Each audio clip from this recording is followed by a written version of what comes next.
الحمد لله نحمده ونستعينه ونستغفره ونعوذ بالله من شرور أنفسنا ومن سيئات أعمالنا من يهده الله فلا مضل له ومن يضلل فلا هادي له وأشهد أن لا إله إلا الله وحده لا شريك له وأشهد أن محمدًا عبده ورسوله يا أيها الذين آمنوا اتقوا الله حق تقاته ولا تموتن إلا وأنتم مسلمون يا أيها الناس اتقوا ربكم الذي خلقكم من نفس واحدة وخلق منها زوجها وبث منهما رجالا كثيرا ونساء واتقوا الله الذي تساءلون به والأرحام إن الله كان عليكم رقيبا يا أيها الذين آمنوا اتقوا الله وقولوا قولا سديدا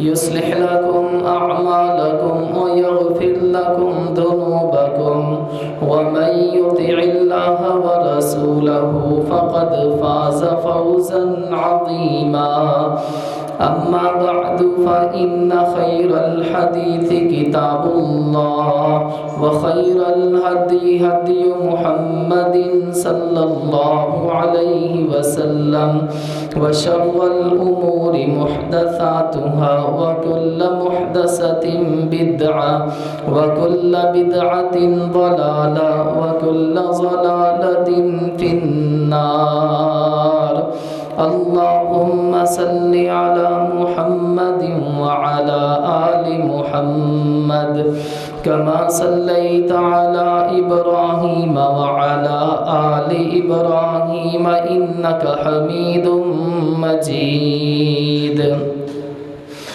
اللهم بارك على محمد وعلى آل محمد كما باركت على إبراهيم وعلى آل إبراهيم إنك حميد مجيد اللهم انفعنا بما علمتنا وعلمنا ما ينفعنا وزدنا علما اللهم رب اشرح لي صدري ويسر لي أمري واحلل عقدة من لساني يفقه قولي رب زدني علما رب زدني علما رب زدني علما أعوذ بالله السميع العليم من الشيطان الرجيم من همزه ونفخه ونفثه بسم الله الرحمن الرحيم لقد رضي الله عن المؤمنين إذ يبايعونك تحت الشجرة فعلم ما في قلوبهم فأنزل السكينة عليهم وأثابهم فتحا قريبا ہر قسم کی حمد و ثنا اللہ مالک الملک ذو الجلال والاکرام کے لیے درود و سلام امام الانبیاء جناب محمد الرسول اللہ صلی اللہ علیہ وآلہ وسلم کی ذات اقدس پر حضرات آج انشاءاللہ الرحمن اس ہستی مبارک کا ذکر کرنا چاہتا ہوں کہ جنہیں دنیا کائنات میں جب سے اللہ تعالیٰ نے انسانیت کو تخلیق فرمایا اس دن سے لے کے آج تک اور قیامت تک جنہیں وہ اعزاز حاصل ہے کہ ان کے علاوہ وہ اعزاز کسی کو حاصل نہیں. آج اس ہستی مبارک کا انشاءاللہ الرحمن ذکر کریں گے کہ جو صاحب شرم و حیا کہ جو مظلوم مدینہ جو شہید مدینہ، جو نبی کریم صلی اللہ علیہ وسلم کے دوہرے داماد، جو اللہ کے نبی صلی اللہ علیہ وآلہ وسلم کے حکم پر اپنا مال خرچ کرنے والے سیدنا عثمان ابن عفان رضی اللہ تعالی عنہ، اللہ ان پہ کروڑوں اربوں کھربوں رحمت نازل فرمائے، کہ جن کی سیرت، کہ جن کا کردار، کہ جن کا اخلاق اور جن کی فضیلت ہمارے لیے بہترین مشعل راہ ہے۔ سچی بات تو یہ ہے، ان صحابہ اکرام رضوان اللہ علیہم اجمعین، ابو بکر، عمر، عثمان و علی، ان کی زندگیوں کو بیان کرنا اپنے لیے باعث اعزاز سمجھتا ہوں اور اپنے لیے باعث فخر سمجھتا ہوں، اور انشاءاللہ ان کا چرچا کرنا اور ان کی عزت و عظمت کا پرچار کرنا اور ان کی عزت و عظمت کو سننا اور سنانا قیامت کے دن ہماری نجات کا ذریعہ بنے گا انشاءاللہ۔ سیدنا عثمان ابن عفان رضی اللہ تعالی عنہ، بلا تاخیر اور بلا تمہید بس میری بات کو سنتے جائیے اور نوٹ کرتے جائیے۔ صاحب ذوالہجرتین، اللہ کی راہ میں ہجرت کرنے کا اعزاز سیدنا عثمان ابن عفان کو حاصل ہے، اور ایک دفعہ ہجرت نہیں کی بلکہ اللہ کی راہ میں 2 دفعہ ہجرت کی ہے۔ رب کا قرآن کہتا ہے ان الذین آمنوا والذین ہاجروا وجاہدوا فی سبیل اللہ اولئک یرجون رحمت اللہ واللہ غفور الرحیم۔ جو ایمان لائے اور انہوں نے ہجرتیں کی، یہ اللہ کی رحمتوں کے امیدوار ہیں۔ فرمایا الذین آمنوا وہاجروا فی سبیل اللہ بِأَمْوَالِهِمْ وَأَنفُسِهِمْ أَعْظَمُ دَرَجَةً عِنْدَ اللَّهِ، کہ جن لوگوں نے ایمان کو قبول کیا اور اللہ کی راہ میں ہجرت کی اپنے مال کے ساتھ اور اپنی جان کے ساتھ، أَعْظَمُ دَرَجَةً عِنْدَ اللَّهِ، ان کا اجر اللہ کے ہاں بہت بڑا ہے۔ وَأُولَئِكَ هُمُ الْفَائِزُونَ، اور یہی لوگ کامیاب و کامران ہیں۔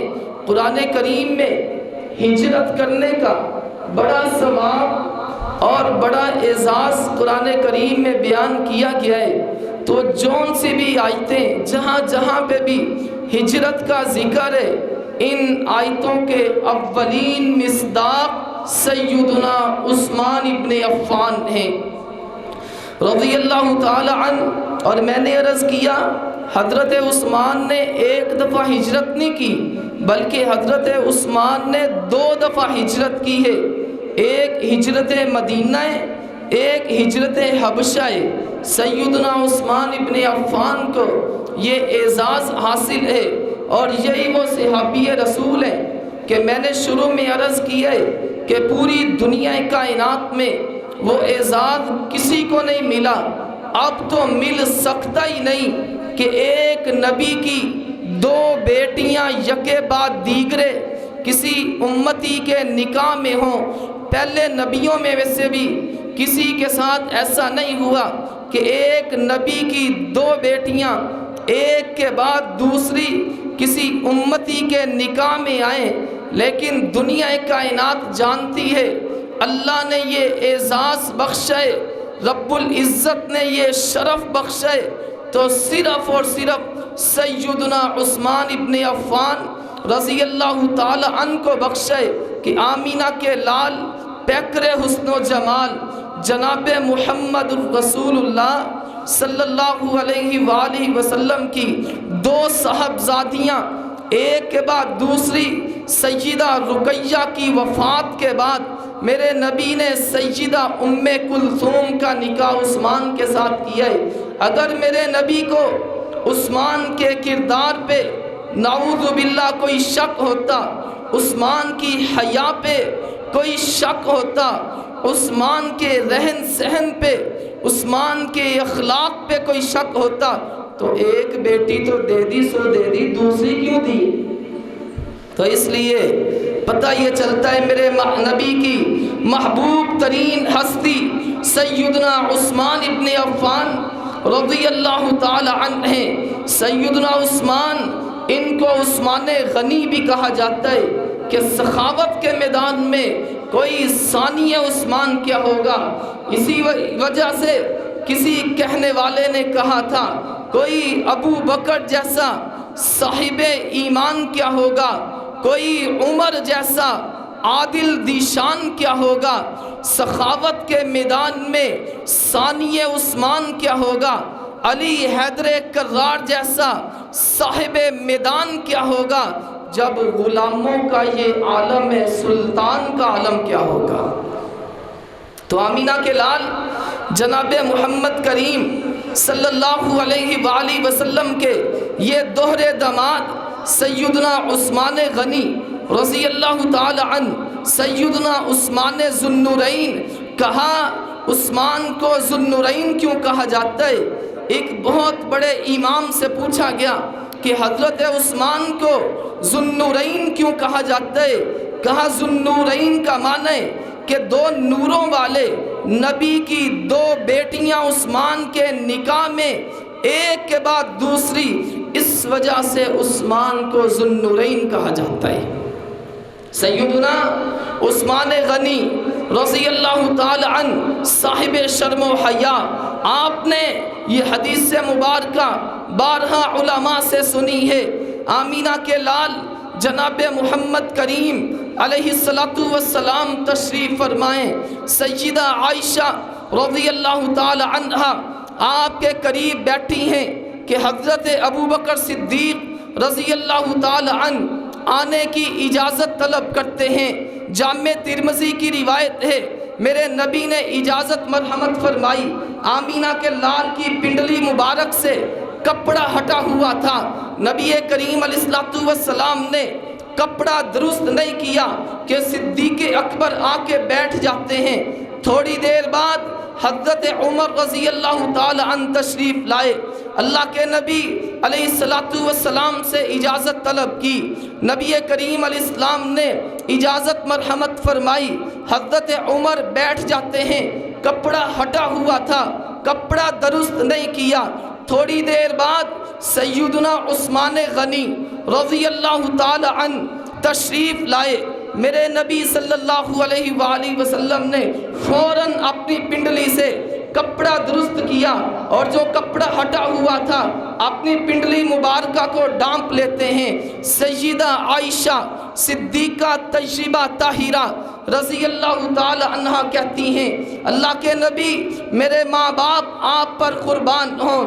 حضرت عائشہ کہتی ہیں میرے بابا تشریف لائے، پنڈلی سے کپڑا ہٹا ہوا تھا، آپ نے کپڑا درست نہیں کیا۔ حضرت عمر تشریف لائے، کپڑا ہٹا ہوا تھا، کپڑا درست نہیں کیا۔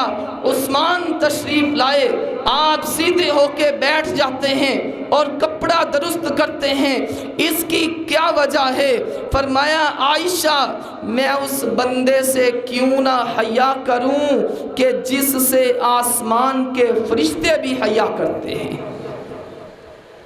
یہ عثمان غنی صاحب شرم و حیا سیدنا عثمان غنی رضی اللہ تعالی عنہ، قبر کا ذکر ہوتا ہے، حضرت عثمان کی آنکھوں سے آنسوؤں کی لڑیاں بہہ پڑتی ہیں، داڑھی مبارک گنی تھی۔ دیکھنے والا کہتے کہ سیدنا عثمان غنی رضی اللہ تعالی عنہ کے سامنے جب قبر کا ذکر کیا جاتا ہے، سیدنا عثمان غنی اس طرح روتے ہیں کہ داڑھی مبارک آنسوؤں سے تر ہو جاتی ہے۔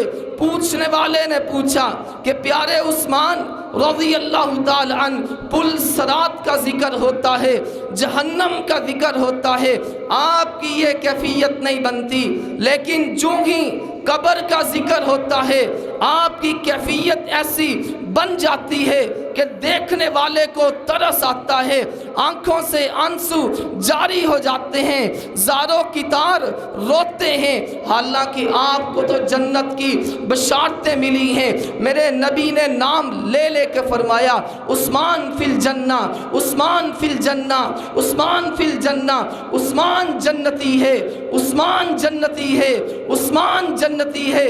کہا ساتھیوں، پل صراط کے موقع پہ لوگ سارے اکٹھے ہوں گے، جو بنے گی سب کے ساتھ ہی بنے گی، جہنم میں سارے اکٹھے ہوں گے، جو بنے گی سب کے ساتھ ہی بنے گی، لیکن قبر ایک ایسا معاملہ ہے کہ جس میں انسان اکیلا اور تنہا ہوتا ہے۔ کوئی دوست، کوئی یار، کوئی قریبی، کوئی بیٹا، کوئی باپ، کوئی سجن ساتھ جانے کے لیے تیار نہیں۔ یہی قبر حضرات جہنم کی اندھیاریوں میں سے ایک اندھیاری ہے، اور جنت کے باغیچوں میں سے ایک باغیچہ ہے۔ تو عثمان روتا ہے، پتہ نہیں میرے ساتھ کیا بنے گا۔ اللہ تعالیٰ کا خوف اور اللہ تعالیٰ کا ڈر۔ صحیح البخاری کی روایت، امام الانبیاء جناب محمد رسول اللہ صلی اللہ علیہ وآلہ وسلم نے صحابہ اکرام کو اکٹھا کیا، کہا میرے صحابہ ایک مسئلہ درپیش ہے۔ اللہ کے نبی علیہ السلام جی کیا مسئلہ درپیش ہے؟ کہا مدینہ طیبہ میں میٹھے پانی کا انتظام کوئی نہیں، جس یہودی کے پاس پانی ہے وہ پانی بڑا مہنگا بیچتا ہے، تو ہر بندہ یہ خرچہ اٹھانے کی ہمت نہیں رکھتا، اس کا انتظام کیا جائے۔ کیسے انتظام کیا جائے؟ فرمایا کون ہے خوش نصیب جو مسلمانوں کے لیے ٹھنڈے اور میٹھے پانی کا انتظام کرے؟ عثمان اللہ تیری قبر پہ کروڑوں رحمتیں نازل فرمائے۔ سیدنا عثمان کہتے ہیں اللہ کے نبی علیہ السلام میں مسلمانوں کے لیے ٹھنڈے اور میٹھے پانی کا انتظام کرتا ہوں۔ میرے نبی نے فرمایا عثمان تیرے لیے اللہ کی جنت ہے۔ نبی کریم صلی اللہ علیہ وآلہ وسلم نے پھر سوال کیا، کہا میرے صحابہ مسجد نبوی تنگ ہو چکی ہے، نمازی زیادہ ہیں، نمازی ماشاءاللہ زیادہ ہیں، مسجد نبوی تنگ پڑ چکی ہے، کون خوش نصیب ہے جو مسجد نبوی کی توسیع میں اور کشادگی میں حصہ لے؟ سیدنا عثمان غنی رضی اللہ تعالی عنہ کہتے ہیں اللہ کے نبی علیہ السلام میں مسجد نبوی کی وسعتوں میں کشادگیوں میں حصہ لیتا ہوں اور جگہ لے کر کے اللہ کی راہ میں وقف کرتا ہوں۔ میرے نبی نے فرمایا عثمان تیرے لیے اللہ کی جنت ہے۔ اور امام الانبیاء جناب محمد رسول اللہ صلی اللہ علیہ وآلہ وسلم آپ جانتے ہیں کہ یہ اللہ کے نبی کے داماد ہیں۔ جنگ بدر میں سیدنا عثمان غنی رضی اللہ تعالیٰ عنہ شریک نہیں ہوئے۔ اس کی ایک خاص وجہ تھی کہ اللہ کے نبی کی صاحبزادی سیدہ رقیہ رضی اللہ تعالیٰ عنہ صاحب فراش تھیں، بیمار تھیں۔ میرے نبی نے فرمایا عثمان تو اپنی بیوی کی، محمد کی بیٹی کی دیکھ بھال کر، جتنے لوگ بدر میں شریک ہوئے اور جو اجر بدر میں شریک ہونے والوں کو ملے گا تجھے گھر بیٹھے بٹھائے ملے گا۔ سیدنا عثمان غنی رضی اللہ تعالی عنہ آمینہ کے لال علیہ السلام کی بیٹی کی اور اپنی بیوی کی دیکھ بھال کرتے ہیں، نگہداشت کرتے ہیں، اس کے دوائی کا انتظام کرتے ہیں، لیکن اللہ کا کرنا ایسا ہوا ادھر مسلمان جنگ بدر سے فارغ ہوتے ہیں، ادھر مسلمان جنگ بدر میں عظیم الشان فتح لے کے واپس لوٹتے ہیں، ادھر آ کر کے خبر ملتی ہے سیدہ رقیہ اللہ کو پیاری ہو چکی ہے رضی اللہ تعالی عنہ۔ میرے نبی صلی اللہ علیہ وآلہ وسلم نے فرمایا عثمان تو غم نہ کر، مت سمجھنا کہ میں جنگ بدر میں شریک نہیں ہوا، اس محرومی کا کوئی شکوہ نہ کر، کیونکہ محمد کریم علیہ الصلوۃ والسلام کا ارشاد گرامی ہے، جنگ بدر میں جتنے مجاہدوں نے حصہ لیا ہے ان مجاہدوں کو جو مال غنیمت ملے تجھے وہ مال غنیمت بھی ملے گا، دنیا کا مال بھی ملے گا، اور جنگ بدر میں جتنے مجاہدوں نے حصہ لیا ہے اور رب العزت نے انہیں جو اجر و ثواب کے خزانے عطا کیے، اللہ رب العزت تجھے وہ سب کچھ عطا کرے گا۔ اگرچہ تو شامل نہیں ہوا، اگرچہ تو شریک نہیں ہوا، لیکن تجھے گھر بیٹھے بٹھائے سب کچھ ملے گا۔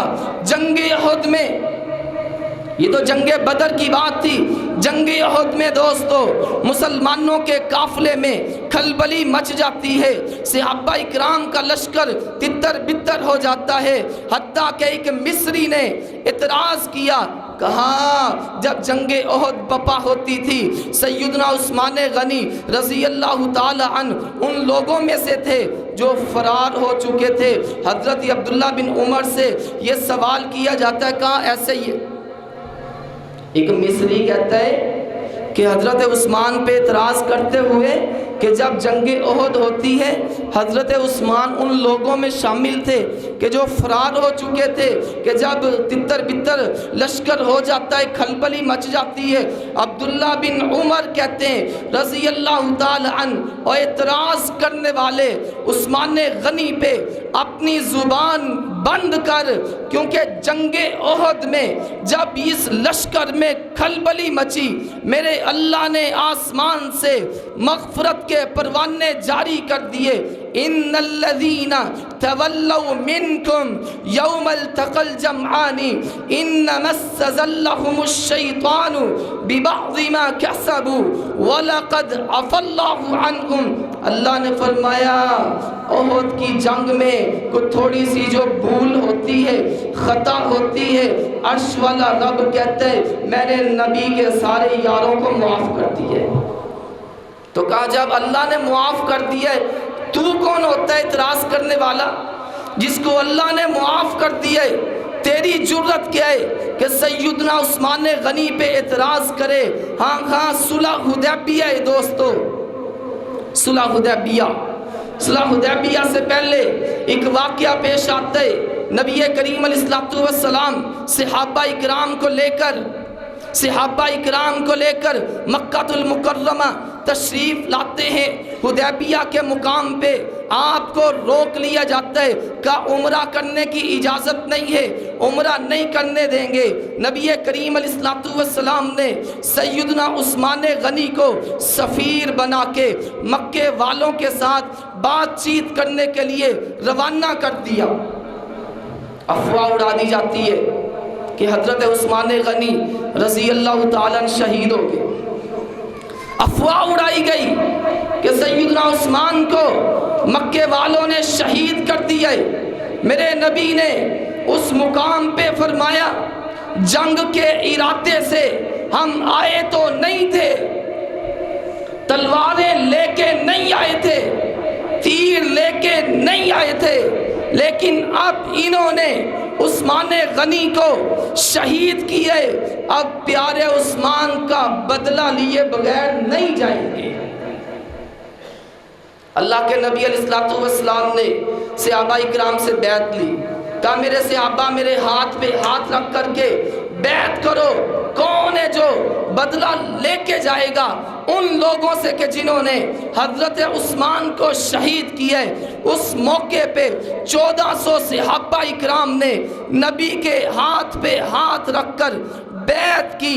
اللہ رب العزت نے اس کا نقشہ ان الفاظ میں کھینچے، فرمایا لقد رضی اللہ عن المؤمنین اذ یبایعونک تحت الشجرۃ فعلم ما فی قلوبہم وانزل السکینۃ علیہم واثابہم فتحا قریبا۔ وہ 1400 صحابہ اکرام جنہوں نے نبی کے ہاتھ پر ہاتھ رکھ کر کے بیعت کی ہے کہ ہم حضرت عثمان کی شہادت کا بدلہ لیے بغیر اب واپس نہیں جائیں گے، فرمایا اللہ ان 1400 کے 1400 سے راضی ہو گیا ہے۔ وہ تو بعد میں پتہ چلا کہ یہ جو افواہ تھی حضرت عثمان کے قتل کی، یہ جھوٹی افواہ تھی، یہ جھوٹی خبر تھی، لیکن اللہ رب العزت نے اپنے نبی کے صحابہ سے، نبی کے صحابہ اکرام نے 1400 صحابہ نے حضرت عثمان رضی اللہ عنہ کی وجہ سے بیعت کی، اور جن 1400 نے سیدنا عثمان کی وجہ سے بیعت کی، ان 1400 سے اللہ راضی ہو گیا۔ تو جس کی وجہ سے بیعت ہوئی اللہ اس سے راضی نہیں ہوا؟ جس کی وجہ سے بیعت ہوتی ہے کیا اللہ اس سے راضی نہیں ہے؟ سیدنا عثمان غنی رضی اللہ تعالی عنہ میرے نبی صلی اللہ علیہ وآلہ وسلم کے ایک اشارے پہ اپنا مال خرچ کرنے والے، جنگ تبوک کا موقع، جنگ تبوک سن 9 ہجری میں ہوتی ہے، اللہ کے نبی صلی اللہ علیہ وسلم نے چندے کا اعلان کیا۔ سیدنا عثمان غنی رضی اللہ تعالی عنہ درہم و دینار سے بری ہوئی تھیلی، بلکہ بعض مورخین نے لکھا ہے 1000 دینار تھے اس تھیلی میں، وہ تھیلی لے کر کے نبی کریم علیہ السلام کی خدمت میں پہنچے، کہ اللہ کے نبی صلی اللہ علیہ وسلم جی یہ 1000 دینار سے بری ہوئی تھیلی میں آپ کی خدمت میں پیش کرتا ہوں۔ صحابی رسول کہتے ہیں جب سیدنا عثمان غنی نے رضی اللہ تعالی عنہ یہ تھیلی حضور کی خدمت میں پیش کی، میرے نبی نے اس تھیلی کو اٹھایا ہے، اور آپ کبھی اس ہاتھ میں رکھتے ہیں، کبھی اس ہاتھ میں رکھتے ہیں، اس کو الٹ پلٹ کرتے ہیں اور خوش ہو رہے ہیں اور فرماتے ہیں عثمان تو آج کے بعد کوئی نیکی نہ کرے تب بھی جنتی ہے۔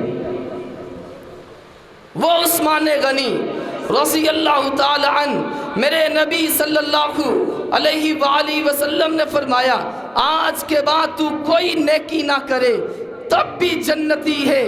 دوستو سیدنا عثمان غنی کی سیرت کا بہت لمبا اور چوڑا باب ہے، میں مختصر اشارے عرض کر رہا ہوں۔ فضیلت کے اعتبار سے صحابہ اکرام میں تیسرا نمبر سیدنا عثمان غنی کا ہے۔ آؤ تھوڑا سا ذرا ان کی خلافت اور شہادت کا ذکر کرتے ہیں۔ سیدنا عثمان غنی رضی اللہ تعالی عنہ سے اللہ کے نبی علیہ السلام نے زندگی مبارکہ میں فرمایا تھا کہ عثمان ہو سکتا ہے کہ تیرے زمانے میں فتنے بپا ہوں۔ آپ نے اشارتاً بات عرض کی کہ سیدنا عثمان غنی رضی اللہ تعالیٰ رستے میں جا رہے تھے، میرے نبی نے فرمایا میرے بعد فتنے بپا ہوں گے، اور ان فتنوں میں وہ بندہ جو جا رہا ہے نا، جس نے چادر اوڑھی ہے، ان فتنوں میں وہ بندہ حق پر ہوگا۔ راوی حدیث کہتے ہیں میں وہاں سے اٹھا اور میں نے جا کے دیکھا کہ جس کے بارے میں اللہ کے نبی نے فرمایا فتنوں کے زمانے میں وہ بندہ حق پر ہوگا، کہا میں نے جا کر کے دیکھا تو وہ عثمان غنی تھے رضی اللہ تعالی عنہ۔ سیدنا عمر بن خطاب رضی اللہ تعالی عنہ کی شہادت کے بعد حضرت عمر نے اپنی شہادت کے موقع پہ 6 بندوں کا نام لیا، کہ میرے بعد ان 6 بندوں میں سے کسی ایک کو خلیفہ مقرر اور نامزد کر لینا۔ وہ 6 افراد کون سے تھے؟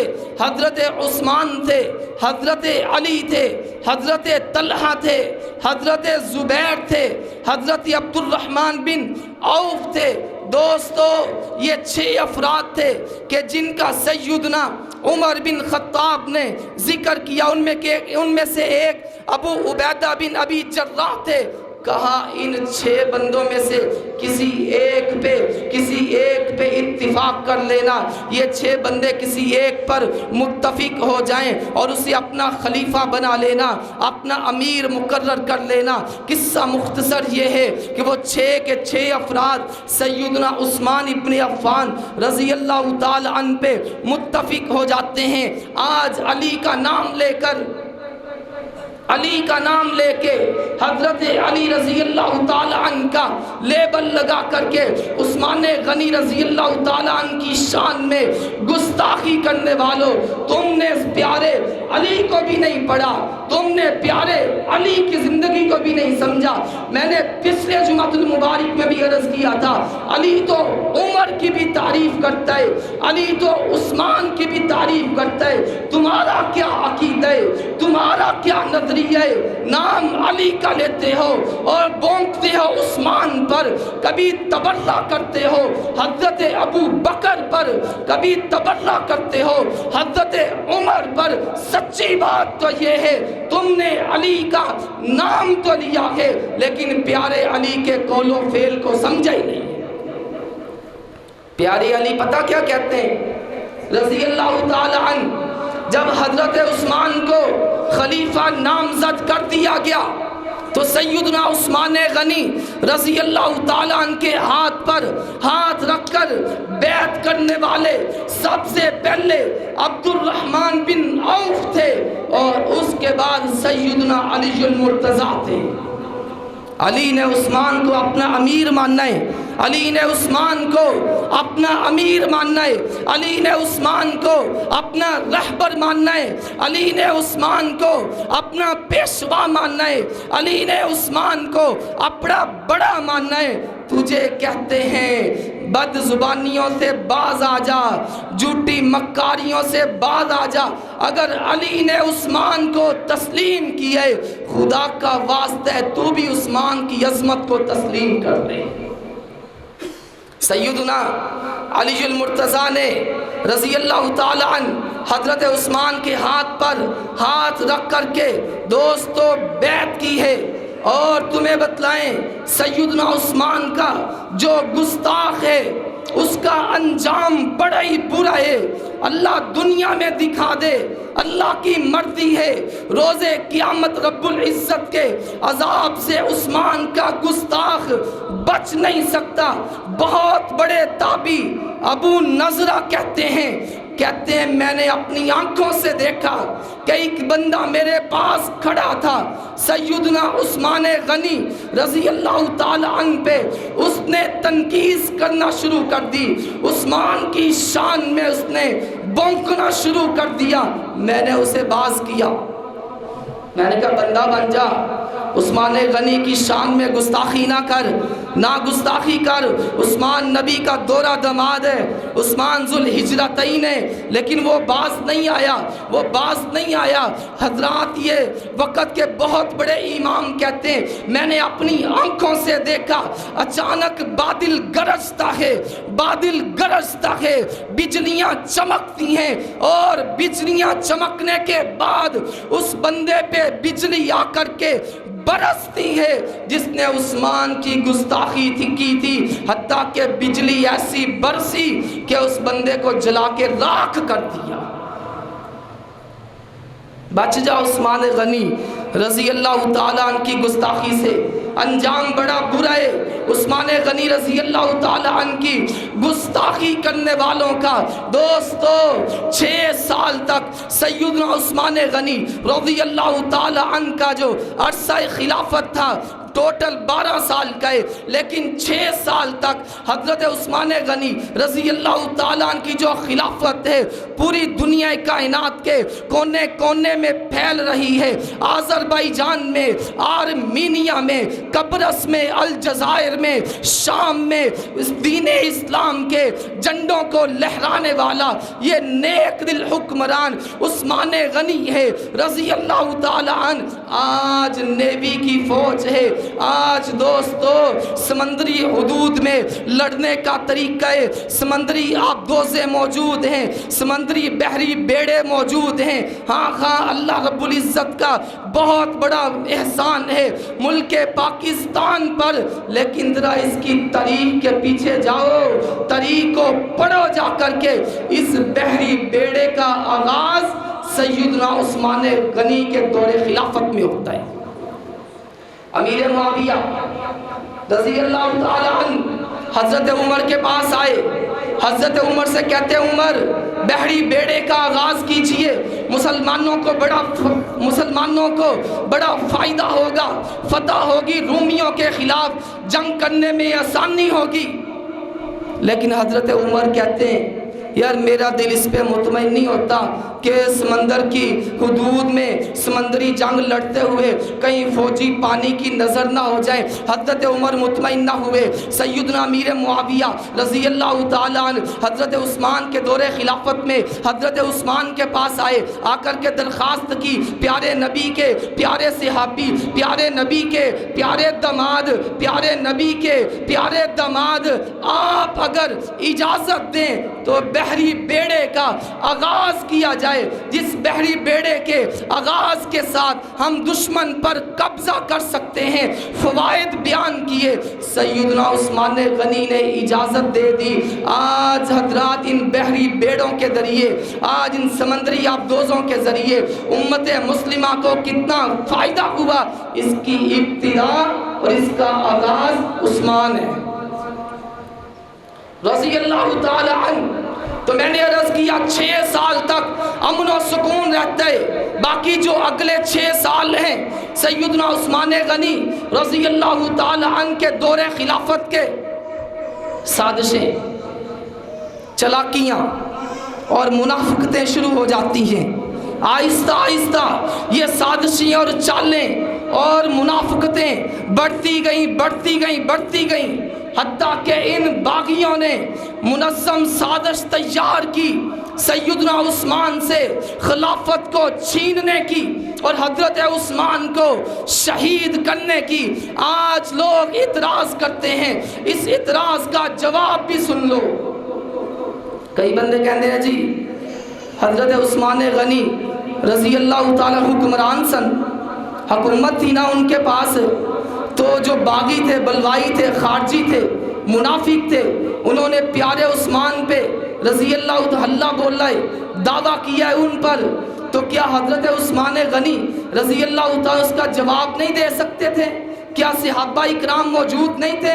صحابہ اکرام کو طنز کا نشانہ بنایا جاتا ہے، تو صحابہ اکرام نے عثمان غنی کی عزت کا، ان کی جان کا دفاع کیوں نہیں کیا؟ اعتراض سمجھ آیا؟ اعتراض سمجھ آیا جی؟ حضرت عثمان غنی پہ جو اٹیک ہو رہے تھے، حملے ہو رہے تھے، تو صحابہ اکرام تو موجود تھے نا، انہوں نے اس وقت ان کی عزت و عظمت کا، ان کی جان کا دفاع کیوں نہیں کیا؟ سن لو یہ بھی بات، نبی کے صحابہ عثمان پر فدا ہونے کے لیے تیار تھے۔ حسن و حسین نے اجازت طلب کی، علی المرتضیٰ نے اجازت طلب کی، طلحہ زبیر نے اجازت طلب کی کہ پیارے نبی کے پیارے صحابی ہمیں اجازت دیں، ہم ان بلوائیوں کا اور ان سازشیوں کا اور ان منافقوں کا مقابلہ کریں اور ان کی گردنیں اڑا دیں۔ حضرت عثمان نے اجازت نہیں دی۔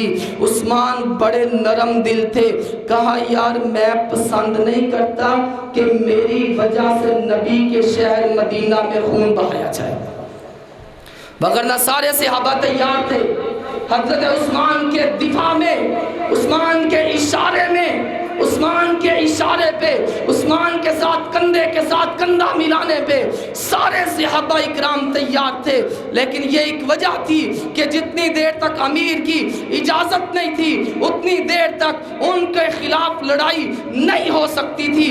دوستو، سیدنا عثمان غنی رضی اللہ تعالیٰ عنہ کی شہادت کا قصہ بڑا ہی دردناک قصہ ہے۔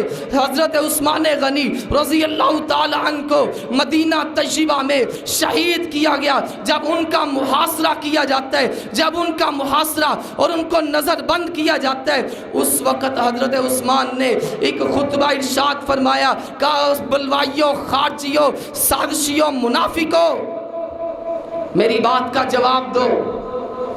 کسی بندے کو قتل کیا جاتا ہے، کسی بندے کو قتل کیا جاتا ہے اس وجہ سے کہ اس نے قتل کیا، بدلے میں اس کو قتل کر دو، اسلام میں یہ سزا ہے۔ دوسرے نمبر پر اگر کسی کو قتل کیا جاتا ہے تو اس کی وجہ یہ ہے کہ شادی شدہ ہونے کے باوجود اس نے زنا کیا ہے۔ شادی شدہ زانی کو بھی اللہ کی زمین پہ رہنے کا کوئی حق نہیں۔ تیسرے نمبر پر فرمایا جو بندہ اپنا دین بدل لیتا ہے، اسلام سے کافر ہو جاتا ہے، اس کو بھی قتل کر دو۔ کہ ان تین وجوہات کی بنیاد پہ کسی بندے کو قتل کیا جاتا ہے، رب کعبہ کی قسم ہے، فواللہ ما زنیت فی جاہلیت ولا فی اسلام، میں نے تو کبھی زمانہ جاہلیت میں زنا نہیں کیا، زمانہ اسلام میں کیا کرنا تھا؟ زمانہ اسلام میں تو زنا کا کبھی سوچا ہی نہیں، تو رب کی قسم کلمہ پڑھنے سے پہلے بھی کبھی زنا نہیں کیا، تو پھر مجھے کیوں قتل کر رہے ہو؟ حضرت عثمان نے کہا رضی اللہ تعالی عنہ، اور کسی کو قتل کیا جاتا ہے کہ اس نے کسی کو قتل کیا ہو تو سیدنا عثمان کہتے میں نے کبھی کسی مسلمان کو قتل نہیں کیا، پھر مجھے کیوں قتل کرنے کے در پہ ہو چکے ہو؟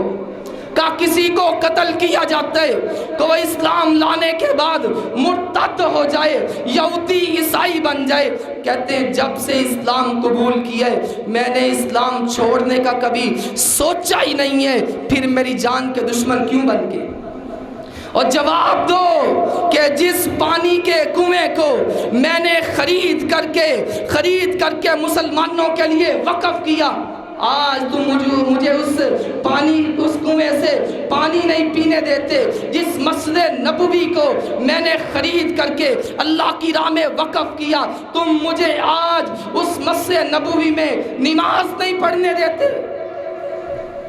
ظلم اور بربریت کی انتہا ہو چکی تھی، ظلم اور بربریت کی انتہا ہو چکی تھی۔ ان منافقوں نے، بلوائیوں نے، خارجیوں نے شرم و حیا کے سارے پردے اتار دیے تھے، حتیٰ کہ ایک درندہ سیدنا عثمان غنی رضی اللہ تعالی عنہ کے گھر میں داخل ہوتا ہے، دیوار پھلانگ کر کے داخل ہوتا ہے، حضرت عثمان کے بازو کو کاٹ دیتا ہے۔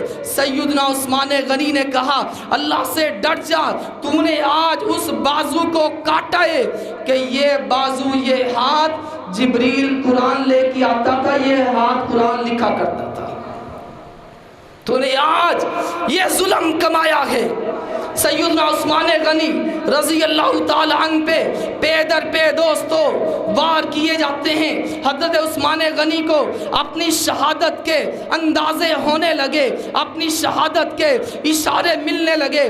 مستدرک حاکم میں روایت موجود ہے، جمعۃ المبارک کا دن تھا، جمعۃ المبارک کا دن تھا، پیارے عثمان نے روزہ رکھا ہوا تھا۔ نبی کریم علیہ السلام رات کو خواب میں ملتے ہیں، رات کو خواب میں اللہ کے نبی علیہ السلام ملے، کہا عثمان صبح روزہ رکھو گے؟ کہا اللہ کے نبی روزہ رکھیں گے انشاءاللہ۔ کہا عثمان صبح اگر روزہ رکھا تو شام کو افطاری جنت میں محمد کے ساتھ کرنا صلی اللہ علیہ وآلہ وسلم۔ سیدنا عثمان کو اسی دن شہید کر دیا گیا، جمعۃ المبارک کا دن تھا، 88 سال کی عمر تھی۔ پیارے عثمان حضرات ان کی شہادت ہوتی ہے، اور ان کی شہادت کے موقع پہ ان کے جسم مبارک سے جو خون کے قطرات نکلتے ہیں وہ قرآن کریم کے مصحف پہ پڑھتے ہیں، اور پیارے عثمان رضی اللہ تعالیٰ عنہ کو جب شہید کیا گیا وہ قرآن کریم کی آیتوں کی تلاوت فرما رہے تھے۔ فَسَيَكْفِيكَهُمُ اللَّهُ وَهُوَ السَّمِيعُ الْعَلِيمُ صِبْغَةَ اللَّهِ وَمَنْ أَحْسَنُ مِنَ اللَّهِ صِبْغَةً وَنَحْنُ لَهُ عَابِدُونَ۔ اللہ کا رنگ اختیار کرو، اللہ کے رنگ سے بڑھ کر کوئی بہترین رنگ نہیں ہے۔ حضرت عثمان رضی اللہ تعالیٰ عنہ کی شہادت ایک بڑی علمناک شہادت ہے۔ حضرت حسین کی شہادت کا کوئی انکار نہیں کرتا۔ حضرت حسین رضی اللہ تعالیٰ پہ بھی ظلم و ستم کے پہاڑ توڑے گئے، ان کا بھی پانی بند کر دیا گیا، لیکن دوستو جو سیدنا عثمان غنی کی شہادت ہے وہ بھی تو ایک ظلم کی داستان ہے، ان کا ذکر کیوں نہیں کرتے؟ شہادت حسین کا بھی ذکر کرو، شہادت عثمان کا بھی ذکر کرو۔ نبی کریم صلی اللہ علیہ وآلہ وسلم کے یہ صحابی 88 برس کی عمر میں 88 برس کی عمر میں اللہ کو پیارے ہوتے ہیں۔ مدینہ طیبہ اگر کسی نے بقیع الغرقد یعنی جنت البقیع کا قبرستان دیکھا ہے، جائیے وہاں پہ جا کر کے حضرات سیدنا عثمان غنی رضی اللہ تعالیٰ کا روضہ مبارک موجود ہے، ان کی قبر پاک موجود ہے، قدموں میں خطیب ملت علامہ احسان الہی ظہیر شہید رحمہ اللہ تعالیٰ کی قبر مبارک ہے۔ اے پیارے عثمان رضی اللہ تعالیٰ عنہ، تو نبی کے دین پر قربان تو ہو گیا ہے لیکن دین حق سے اعراض نہیں کیا۔ نبی کا دورہ دماد، 2 مرتبہ ہجرت کرنے والے صحابی رسول ہیں، اللہ کے نبی کے محبوب ہیں، جنت کی بشارت پانے والے، دین اسلام کے لیے اپنے مال کو خرچ کرنے والے، اپنا تن من دن قربان کرنے والے سیدنا عثمان غنی رضی اللہ تعالی عنہ، ان سے محبت کرو، ان سے پیار کرو، ان سے عقیدت رکھو، ان کی باتوں کو اپناؤ۔ آج تمہیں یہ قرآن کریم کتابی شکل میں نظر آ رہا ہے، مصحف عثمانی ہے، یہ مصحف عثمانی یہ پیارے عثمان کی کوششوں کا نتیجہ ہے۔ اس سے پہلے دوستو قرآن کریم چمڑوں پہ لکھا جاتا تھا، ہڈیوں پہ لکھا جاتا تھا۔ حضرت عثمان کے دورہ مبارک میں قرآن کریم کو ایک کتابی شکل دے دی گئی، مصحف تیار کر دیا گیا جسے مصحف عثمانی کہا جاتا ہے، اور یہ مصحف عثمانی ہے کہ جسے پوری دنیا کائنات میں چھپوا کر کے تقسیم کر دیا گیا۔ آج میرے پاس بھی موجود ہے، تیرے پاس بھی موجود ہے، ہم بھی پڑھتے ہیں، ہمارے بچے بھی پڑھتے ہیں۔ حفاظت تو اللہ نہیں کرنا تھی لیکن اس کی حفاظت کا انتظام رب العزت نے عثمان سے کروایا ہے۔ اس صحابی کے متعلق کوئی بدبخت اپنی زبان کو ہلائے اور کوئی بدبخت اپنی زبان سے کوئی تبرہ اور گستاخی کے کلمات بولے تو میں کہا کرتا ہوں اس کی مثال ایسے ہی ہے کہ جو آسمان کی طرف منہ کر کے تھوکتا ہے، جو آسمان کی طرف منہ کر کے تھوکتا ہے۔ بتلاؤ آسمان کا کچھ بگڑتا ہے؟ وہ تھوک کو در منہ رکھتے آگے ڈگ رہے۔ تو اس لیے جو اس صحابی رسول کے متعلق تبرہ کرتا ہے وہ تبرہ اسی کی آپ پہ آ کے گرتا ہے۔ پیارے عثمان کا مقام کل بھی اونچا ہے، آج بھی اونچا ہے اور قیامت تک اونچا رہے گا۔ وہ جنت میں بھی نبی کریم علیہ السلام کے ساتھ ہیں۔ اللہ سے دعا اللہ تعالیٰ مجھے اور آپ کو نیک عمل کرنے کی توفیق نصیب فرمائے۔ وآخر دعوانا الحمدللہ رب العالمین۔